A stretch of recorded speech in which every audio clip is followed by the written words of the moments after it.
क्या आप जानते हैं भगवान शिव मक्का में कैसे कैद हो गए?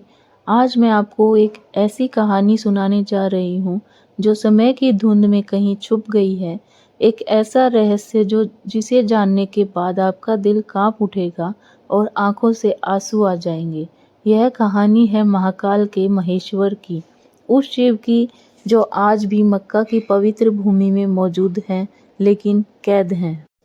बात उस समय की है जब यह पृथ्वी आज जैसी नहीं थी। त्रेता युग की स्वर्णिम धूप में जब धर्म का सूर्य आसमान के मध्य में चमक रहा था, तब सारी पृथ्वी एक ही संस्कृति, एक ही आध्यात्म से जुड़ी हुई थी। उस समय अरब की धरती आज जैसी रेतीली नहीं थी। वहाँ हरे भरे बगीचे लहराते थे, नदियाँ कलकल करती बहती थी और उस पावन भूमि के मध्य में स्थित था एक अद्भुत मंदिर, मक्केश्वर महादेव का मंदिर। हाँ, वही मक्का, जहाँ आज लाखों लोग तीर्थ यात्रा करने जाते हैं। लेकिन क्या आप जानते हैं उस स्थान का वास्तविक नाम था मक्केश्वर। यह शब्द संस्कृत से आया है। मोक्ष प्लस ईश्वर यानी मोक्ष देने वाले ईश्वर। कहते हैं कि जब सृष्टि के आरंभ में धर्म की स्थापना हो रही थी, तो भगवान शिव ने स्वयं इस स्थान को चुना था, जहां उन्होंने एक स्वयंभू शिवलिंग की स्थापना की थी। उस दिव्य लिंग की महिमा का वर्णन कैसे करूं? वो श्वेत रंग के संगमरमर जैसा था, जो स्वयं प्रकाशित होता था। रात्रि के समय तो मानो आकाश का चांद पृथ्वी पर उतर आया हो। उसकी दिव्य आभा से पूरा मक्केश्वर नगर जगमगाता था, और सुबह होती तो सूर्य की पहली किरणें उस शिवलिंग पर पड़ती तो ऐसा लगता मानो स्वयं महाकाल अपने तेज से पूरे ब्रह्मांड को आशीर्वाद दे रही हूँ। उस काल में मक्केश्वर मंदिर की महिमा तीनों लोकों में फैली थी। न केवल मनुष्य बल्कि देवता, गंधर्व, किन्नर सभी यहाँ दर्शन करने आते थे। इंद्रदेव जब भी कोई महत्वपूर्ण निर्णय लेना होता तो पहले मक्केश्वर महादेव के सामने आकर प्रार्थना करते। ब्रह्मा जी भी जब सृष्टि की रचना में कोई संशय होता तो यहीं आकर महाकाल से मार्गदर्शन मांगते। और माता पार्वती, कैसे भूल सकती हूँ उस दिव्य दृश्य को। हर पूर्णिमा की रात्रि में आदिशक्ति स्वयं यहाँ आती। उनके चरणों की मधुर ध्वनि से पूरा मक्केश्वर नगर गूंज उठता। वो दृश्य देखने लायक था। चांदी जैसे उजले वस्त्र पहने, अपने माथे पर चंदन का तिलक लगाए, हाथों में रुद्राक्ष की माला लिए माता पार्वती शिव जी की परिक्रमा करती, और तब पूरा मंदिर दिव्य संगीत से भर जाता। जी हाँ, उस समय अरब में रहने वाले लोग शिव भक्त थे। उनकी भाषा में भी संस्कृत के शब्द मिले हुए थे। वे अल्लाह करते थे, जो अलख शब्द से बना था। अलख निरंजन यानी जो दिखाई ना दे। वे 5 समय की पूजा करते थे, सुबह सूर्योदय के समय, दोपहर में, शाम को, सूर्यास्त के वक्त, रात में और आधी रात को। यह परंपरा आज भी कहीं ना कहीं दिखाई देती है। नहीं, उनकी औरतें माथे पर तिलक लगाती, गले में रुद्राक्ष बांधती, पुरुष जटा रखते, भस्म लगाते, और सबसे बड़ी बात कि वे रोज मक्केश्वर महादेव के दर्शन करने जाते। कैसा सुंदर समय था वह। धर्म, अर्थ, काम, मोक्ष चारों पुरुषार्थ संतुलन में थे। कोई धर्म के नाम पर लड़ाई नहीं, कोई वैमनस्य नहीं। सभी एक ही परमात्मा की संतान थे और सभी उसी एक की उपासना करते थे। लेकिन समय का चक्र रुकता कहाँ है। द्वापर युग का अंत होने लगा, धर्म का सूर्य धीरे धीरे अस्त होने लगा, और जैसे जैसे कलयुग की छाया पृथ्वी पर पड़ने लगी, वैसे वैसे लोगों के दिलों में अज्ञान और अंधकार भरने लगा। मक्केश्वर नगर में भी परिवर्तन होने लगे। जो लोग पहले प्रेम से शिव की उपासना करते थे, वे अब संस्कारों का वास्तविक अर्थ भूलने लगे। वे केवल बाहरी क्रियाकलापों में उलझ गए। और तब आई वो कालरात्रि। कल युग के प्रभाव से प्रभावित होकर कुछ लोगों के मन में एक विकृत विचार आया।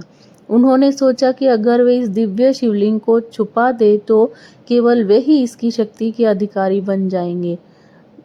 हाय रे मानव की मूर्खता! क्या वे नहीं जानते थे कि महाकाल को कैद नहीं किया जा सकता? क्या वे भूल गए थे कि शिव तो सर्वव्यापी है? अब मैं आपको उस रात्रि की कहानी सुनाती हूँ जिसे याद करके आज भी मेरा हृदय कांप जाता है। अमावस्या की वह काली रात थी। तारे भी मानो छुप गए थे। डर के मारे हवा भी नहीं चल रही थी, मानो प्रकृति की ही सांस रोक कर बैठी हो। मक्केश्वर मंदिर में शिवलिंग अपनी दिव्य आभा से चमक रहा था, लेकिन उस रात वहां कोई भक्त नहीं आया, क्योंकि कुछ स्वार्थी लोगों ने एक षड्यंत्र रचा था। वे चुपके से मंदिर में घुसे, उनके हाथों में बड़े बड़े पत्थर थे और उन्होंने उस पवित्र शिवलिंग को चारों ओर एक काला कक्ष बना दिया। जब पहला पत्थर शिवलिंग के सामने रखा गया तो पूरी पृथ्वी कांप उठी।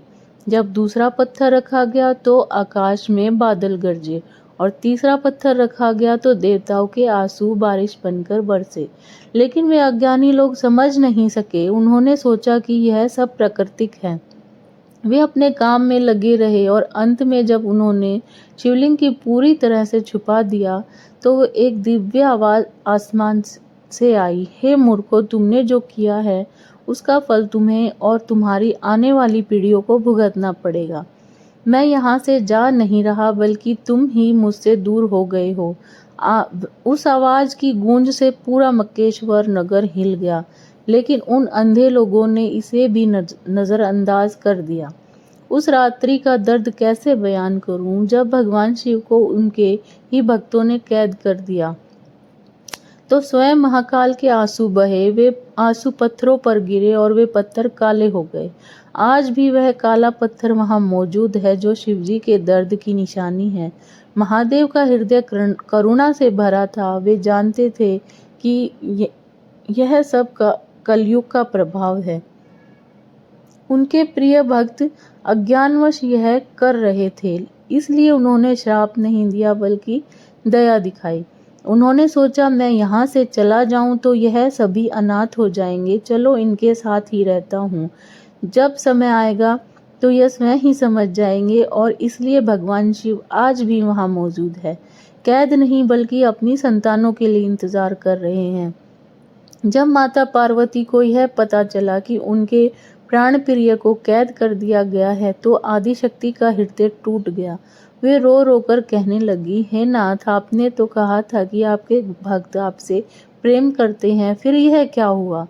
क्यों छुपा दिया उन्होंने आपको? शिवजी ने बड़े धैर्य से कहा, हे गौरी, यह कलयुग का प्रभाव है। मेरे भक्त अज्ञानवश यह कर रहे हैं। मैं उनसे रूठूंगा नहीं बल्कि उनका इंतजार करूंगा। लेकिन माता पार्वती का दर्द कम नहीं हुआ। वे बोली, तो क्या मैं आपके दर्शन नहीं कर सकूंगी? महादेव ने मुस्कुराते हुए कहा, दर्शन तो तुम रोज करोगी प्रिय, लेकिन वह अब प्रकट रूप में नहीं बल्कि गुप्त रूप से होगा। जब भी कोई सच्चे मन से मेरा स्मरण करेगा तो मैं उसके सामने प्रकट हो जाऊंगा। और तब से माता पार्वती भी गुप्त रूप से वहां आती रही। आज भी जब कोई सच्चे दिल से वहां प्रार्थना करता है तो आदि शक्ति की उपस्थिति महसूस होती है। धीरे धीरे समय बीतता गया। जिन लोगों ने शिवलिंग को छुपाया था वे भी एक दिन इस संसार से चले गए। उनकी आने वाली पीढ़ियां भूल गई कि वास्तव में यहाँ क्या छुपा है। नई पीढ़ियों को केवल यह बताया गया कि यह एक पवित्र पत्थर है जिसकी पूजा करनी चाहिए, लेकिन यह नहीं बताया गया कि यह पत्थर क्यों काला है और इसके अंदर क्या छुपा है। कलयुग के बढ़ते प्रभाव से लोग भूल गए कि यह स्थान मूल रूप से मक्केश्वर था। धीरे धीरे नाम बदलकर मक्का हो गया। संस्कृत के शब्द भूल गए और नई भाषा का जन्म हुआ, लेकिन कुछ बातें आज भी वैसी ही हैं। जहां जाने वाले लोग आज भी वैसे ही परिक्रमा करते हैं जैसे हजारों साल पहले शिव भक्त करते थे। वे आज भी उसी दिशा में प्रार्थना करते हैं और सबसे बड़ी बात, जब वे उस काले पत्थर को छूते हैं तो उनके दिल में वही शांति मिलती है जो कभी शिव के दर्शन से मिलती थी। आज भी वहां ऐसे कई संकेत मिलते हैं जो बताते हैं कि यह स्थान वास्तव में शिव का है। वो काला पत्थर जिसे आज हजरे अस्वद कहते हैं, वो वास्तव में शिवजी के आंसुओं से काला हुआ था। और देखिए कि आज भी लोग उसे छूकर कैसी शांति महसूस करते हैं। वहाँ की परिक्रमा आज भी 7 बार की जाती है, ठीक वैसे ही जैसे शिव मंदिरों में की जाती है। क्या यह केवल संयोग है? और जब लोग वहाँ इकट्ठे होकर प्रार्थना करते हैं तो उनकी आवाज ऐसे गूंजती है मानो वे ओम का जाप कर रहे हों। यहाँ तक कि वहाँ पहनने वाले सफ़ेद कपड़े भी वैसे ही हैं जैसे कभी शिव भक्त पहनते थे। कहते हैं कि जब गुरु नानक देव जी वहाँ गए तो उन्होंने उस सच्चाई को पहचान लिया था। वे जानते थे कि यह स्थान वास्तव में शिव का है, इसलिए उन्होंने वहाँ अपने पैर एक विशेष दिशा में किए थे, जिससे यह संदेश दिया गया कि परमात्मा हर दिशा में है। जब लोगों ने उनसे पूछा कि आप ऐसा क्यों कर रहे हैं, तो उन्होंने कहा, परमात्मा तो हर दिशा में है, वह किसी एक स्थान पर कैद नहीं है। यह उनका संकेत था कि भगवान शिव वास्तव में वहाँ मौजूद है, लेकिन वे कैद नहीं हैं, वे सर्वव्यापी हैं। आज के युग में जब विज्ञान ने बहुत प्रगति कर ली है, तब भी कुछ रहस्य ऐसे हैं जो अनसुलझे हैं।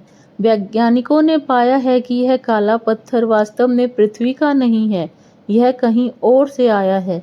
लेकिन यह कहीं और से नहीं, यह तो उस समय का है जब देवता पृथ्वी पर विचरण करते थे, और जब उस पत्थर की जांच की गई तो पाया गया कि उसमें कुछ ऐसे तत्व हैं जो सामान्यतः पृथ्वी पर नहीं मिलते। यह भगवान शिव की दिव्यता का प्रमाण है। वह पत्थर उनके आंसुओं से बना है, इसलिए उनमें दिव्य शक्ति है। शास्त्रों में लिखा है कि एक दिन सच्चाई सामने आएगी, जब कलयुग का अंत होने लगेगा तो भगवान शिव फिर से प्रकट होंगे। उस दिन वो काला आवरण हट जाएगा और पूरी दुनिया देखेगी कि वहाँ वास्तव में मक्केश्वर महादेव का शिवलिंग है। और तब सभी धर्मों के लोग समझेंगे कि वे सभी उसी परमात्मा की पूजा कर रहे थे, केवल नाम अलग थे, लेकिन वास्तविकता एक ही थी। वो दिन खुशी का होगा, क्योंकि जब धर्म के नाम पर होने वाली सभी लड़ाइयाँ खत्म हो जाएंगी, सभी एक दूसरे को भाई बहन की तरह गले लगाएंगे। जानते हैं भगवान शिव आज भी वहाँ से क्या संदेश दे रहे हैं? वे कह रहे हैं, मेरे प्यारे बच्चों, मैं यहाँ तुम्हारे लिए ही तो हूँ। तुम मुझे किसी भी नाम से पुकारो, मैं सुनता हूँ। तुम मुझे कहीं भी खोजो, मैं मिल जाता हूँ। मैं तुमसे नाराज नहीं हूँ कि तुमने मुझे छुपा दिया, क्योंकि मैं जानता हूँ कि यह कलयुग का प्रभाव था। लेकिन अब समय आ गया है कि तुम सच को पहचानो। धर्म का मतलब है प्रेम, करुणा, दया। धर्म का मतलब यह नहीं है कि तुम आपस में लड़ो। मैं चाहता हूँ कि तुम सभी मिलकर इस संसार को स्वर्ग बनाओ। आज के युग में जो लोग भगवान शिव की भक्ति करते हैं, उनके लिए ये कहानी एक सबक है। यह सिखाती है कि भगवान को कैद नहीं किया जा सकता, वे सर्वव्यापी हैं। चाहे आप उन्हें काशी विश्वनाथ में खोजें, या केदारनाथ में, या फिर मक्केश्वर में, वे हर जगह हैं। और सबसे बड़ी बात यह है कि भगवान शिव किसी धर्म, जाति या संप्रदाय के नहीं हैं, वे तो पूरी मानवता के हैं। जो लोग आज मक्का जाते हैं, वे भी अपने अंदर उसी शांति का महसूस करते हैं जो कभी शिव भक्त करते थे, क्योंकि वहाँ आज भी महाकाल की उपस्थिति है। वे चाहते तो अपने भक्तों को श्राप दे सकते थे, वे चाहते तो क्रोध में आकर सब कुछ नष्ट कर सकते थे, लेकिन उन्होंने ऐसा नहीं किया। उन्होंने प्रेम को चुना, उन्होंने क्षमा को चुना, उन्होंने धैर्य को चुना, और आज भी वे वहाँ प्रेम से इंतजार कर रहे हैं कि कब उनकी संतान को सच को पहचानेगी। यह बताती है कि सभी धर्म, सभी मार्ग उसी एक परमात्मा तक जाते हैं। चाहे आप उन्हें शिव कहें, या अल्लाह कहें, या गॉड, या वाहेगुरु, वो एक ही है। मक्का में छुपे हुए मक्केश्वर महादेव इस बात का प्रमाण है कि धर्म बंटता नहीं, जोड़ता है। जब वह दिन आएगा, वह सच्चाई सामने आएगी, तो माता पार्वती भी प्रकट रूप से वहां आएंगी। वे अपने प्राण प्रिय शिवजी को कैद से मुक्त देखकर खुशी से नाच उठेंगी, और तब वहां फिर से वैसा ही दिव्य वातावरण होगा जैसा कभी त्रेता युग में था। देवता, गंधर्व, किन्नर सभी आकर उत्सव मनाएंगे। पूरे ब्रह्मांड खुशी से झूम उठेगा, और उस दिन सभी धर्मों के लोग एक साथ मिलकर भगवान शिव का अभिषेक करेंगे। लेकिन आपको इंतजार करने की जरूरत नहीं है। भगवान शिव आज भी आपके साथ है। जब आप सच्चे मन से उनका स्मरण करते हैं तो आपके हृदय में प्रकट हो जाते हैं। जब आप दूसरों के साथ प्रेम और करुणा से पेश आते हैं तो वे आपके कर्मों में दिखाई देते हैं। मक्का हो या काशी, केदारनाथ हो या कैलाश, भगवान शिव हर जगह हैं। आपको बस सच्चे मन से उन्हें पुकारना है और जब आप उन्हें पुकारेंगे तो वे ज़रूर आएंगे, क्योंकि वे अपने भक्तों को कभी निराश नहीं करते। धन्यवाद।